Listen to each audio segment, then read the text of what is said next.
નમસ્કાર મિત્રો, તાલુકા જિલ્લા પંચાયતની ચૂંટણી માટે મોકપોલ બાદ ઈવીએમની જે સીલિંગની પ્રક્રિયા છે, ઇલેક્શન કમિશનની ગાઈડલાઇન મુજબનો જે વિડીયો છે એના આધારે આપણે આ વિડીયો બનાવ્યો છે. એમાં આપણે તમને બતાવીએ છીએ. શરૂ કરીએ. સીયુની પાછળ જે સ્વિચ છે એને બંધ કર્યા પછી આ પ્રક્રિયા શરૂ કરશું. પેપર સીલની અંદર જે એની બાજુની અંદર જે પ્રિસાઇડિંગ ઓફિસરે અને હાજર રહેલા મતદાર એજન્ટોએ પેપર સીલ ઉપર સહી કરવાની છે. સહી થયા બાદ જે આ કલરવાળો ભાગ છે એ બહાર પ્રદર્શિત થવો જોઈએ, એ રીતે આપણે રાખીશું. સૌથી પહેલાં આપણે આ ઢાંકણને ખોલેલું છે, એની અંદરથી આપણે આ સીટને પસાર કરીએ. ત્યાર પછી સેન્ટરમાં રહે એ રીતે બંને બાજુ સરખો ભાગ બહાર આવે અને પુઠ્ઠા જે આપેલા છે વચ્ચે ફિટ કરવા. ત્યાર પછી આ રીતે ધીમેથી આપણે ગ્રીન પેપર સીલને બંધ કરી દઈશું. બંને છેડા એક સરખા ઉપર નીચે રહેવા જોઈએ અને રિઝલ્ટ સેક્શનના ઢાંકણને આપણે બંધ કરીશું. આ રીતે સીલિંગ કરવાનું છે. હવે એની અંદર રિઝલ્ટ સેક્શનના અંદરના ઢાંકણમાં આવી રીતે દોરા વડે સીલિંગ કરીશું.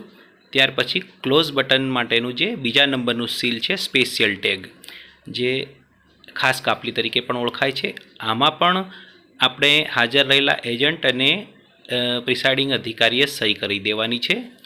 એને ખાસ કાપલી કહેવામાં આવે છે, સ્પેશિયલ ટેગ. અહીંયા તમે જોઈ શકો છો દોરો આપણે બાંધી રહ્યા છીએ અને લાખ વડે એને આપણે ગાંઠ મારી અને ધાતુના સીલ વડે એને સીલ કરી દઈશું.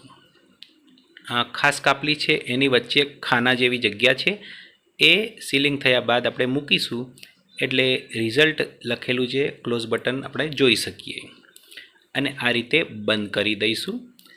હવે બહારનું ઢાંકણ બંધ કર્યા પછી આપણે દોરો બાંધી દઈશું.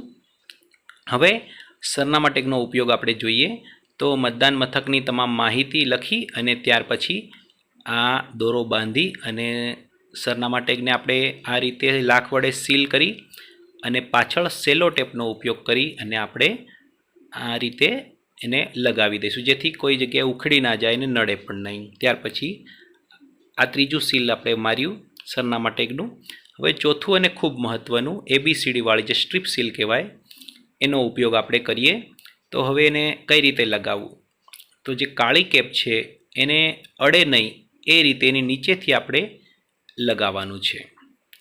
સૌથી નીચેનો જે વિભાગ છે એની અંદર આપણે સ્ટ્રીપ સીલ લગાવીશું. સૌથી પહેલાં અહીંથી તમે જોઈ શકો છો એ જે છે એ ખોલવાનો છે, બરાબર સેન્ટરમાં રાખી અને ગ્રીન પેપર સીલનો નીચેનો છેડો એના ઉપર આપણે ચિપકાવી દઈશું આ રીતે. ત્યાર પછી આપણે બી ખોલીશું અને બી દેખાશે હવે, અને એ બીને પણ આપણે ઉપરથી બંધ કરવાનો છે. એ બી પછી પેલી બાજુ લઈ લેવું ને એન્ટી ક્લોકવાઇઝ, અને આ લગાવ્યા પછી સી ઓપન થશે અને સીની ઉપર આપણે જે ઉપરનું ગ્રીન પેપર સીલનો અડધો છેડો બહાર છે સી ઉપર લગાવી દઈશું, જેથી કરીને એનો નંબર આપણે વાંચી શકીએ એ રીતે ચિપકાવવાનું.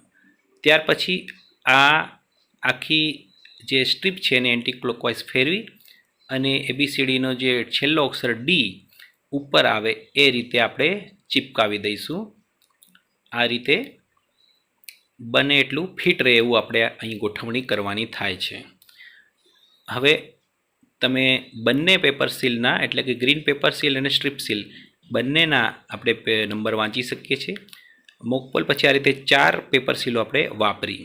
હવે જ્યારે પ્રથમ મતદાર આવે ત્યારે આ સીયુની બટન આપણે સ્વિચ ઓન કરી અને મતદાનની પ્રક્રિયા આપણે શરૂ કરી શકીએ છીએ. મતદાન પ્રક્રિયા ચાલુ હોય ત્યારે પ્રિસાઇડિંગ ઓફિસર 2 કલાકે જે ટોટલનું બટન છે દબાવી છે અને ટોટલનું બટન દબાવી અને આપણે 2 કલાકે જોવાનું થાય છે. બિઝી લેબ ચાલુ હોય ત્યારે કામ કરશે નહીં. એટલે સાંજે મતદાનનો સમય પૂરો થાય ત્યારે કોઈ લાઇનમાં થાય ત્યારે આપણે ક્લોઝ બટનનું જે કેપ છે એને ઓપન કરીશું અને મતદાન પૂરું થવાનું જાહેર થાય ત્યારે ક્લોઝ બટન દબાવી દઈશું. અને આ રીતે તમે જોઈ શકો છો ડિસ્પ્લેમાં આપણે મશીનનો સમય, નંબર, તારીખ, ઉમેદવારની સંખ્યા અને ટોટલ પોલ વોટ કેટલા મત પડ્યા છે એ બતાવી દેશે ક્લોઝ બટન દ્વારા. હવે પ્રિસાઇડિંગ ઓફિસરે ક્લોઝ બટન દબાવતી વખતે કંઈક ધ્યાન બહાર થઈ ગયું હોય તો ફરીથી પણ તમે ટોટલ બટન દબાવીને એ કેટલા વોટ પડ્યા છે સાંજે જોઈ શકશો. હવે વોટિંગ પૂરું થયું છે. ક્લોઝ બટન દબાવી દીધું, ટોટલ આંકડો લઈ લીધો. ત્યાર પછી હવે આપણે આરઓશ્રી સુધી પહોંચાડવા માટે સીઓ અને બીયુને આપણે પેક કરવાની પ્રક્રિયા કરીશું. કંટ્રોલ યુનિટની સ્વિચ બંધ કરીશું. ત્યાર પછી શરૂઆતમાં જે કનેક્શન કરેલું એ જ રીતે ધીમેથી બંને લેચ દબાવીને કેબલને ડિસ્કનેક્ટ એટલે કાઢી લઈશું. હવે બોક્સને સીધી પોઝિશનમાં આ રીતે મૂકવાનું છે અને ડાબી બાજુ ડાબા હાથે મશીનનો ઉપરનો ભાગ હવે એ રીતે મૂકવાનું છે, જેથી કરીને તમે મૂકશો એટલે ખ્યાલ આવશે ફિટ થાય છે કે નથી થતું. અને આ રીતે પેટીને આપણે બંધ કરી દઈશું. ત્યાર પછી કંટ્રોલ યુનિટ મૂકી હવે બેલેટ યુનિટને આ રીતે આપણે મૂકીશું અને એમાં પણ એ જ પ્રમાણે ડાબા હાથનો ઉપર બાજુ આવે એ રીતે મૂકવાનું થશે. કેબલ આ રીતે ગોઠવી દેવાનો છે અને ત્યાર પછી ઉપરથી આપણે પેટીને બંધ કરી લઈશું. આ રીતે સ્પષ્ટ તમે જોઈ શકો છો. હવે એના ઉપર પણ એક એક સરનામા ટેગ આપણે લગાવવાની થાય છે. આવી રીતના બે ઈવીએમ તમને બૂથ ઉપર એટલે કે જિલ્લાનું અને તાલુકાનું એ રીતે મળશે. જે પ્રમાણેની જે તે સીટ હશે એ પ્રમાણે. તો એટલા ઈવીએમ આ રીતે તમારે પેક કરવાના થશે. આ રીતે ગાંઠ મારવાની થાય છે, ડબલ ગાંઠ, અને પછી સરનામા ટેગ, અને સરનામા ટેગને પછી પાછી સેલો ટેપથી અગાઉ આપણે જેમ ચિપકાવી હતી એ રીતે આપણે ચિપકાવી દેવાની થાય છે. અને આ રીતે તમે જોઈ શકો છો. લાખનો સીલ તો ખાસ મારવાનું એ ભૂલવાનું નથી. અને ત્યાર પછી એના ઉપર સેલો ટેપ મારી અને એને ચોંટાડી દેવાનું છે, જેથી કરીને કોઈ જે કંઈ મશીન છે એનું પેકિંગ છે આપણે જોઈ શકીએ, કયા મતદાન મથકનું છે સ્પષ્ટ ખ્યાલ આવે છે અહીં વિડીયો.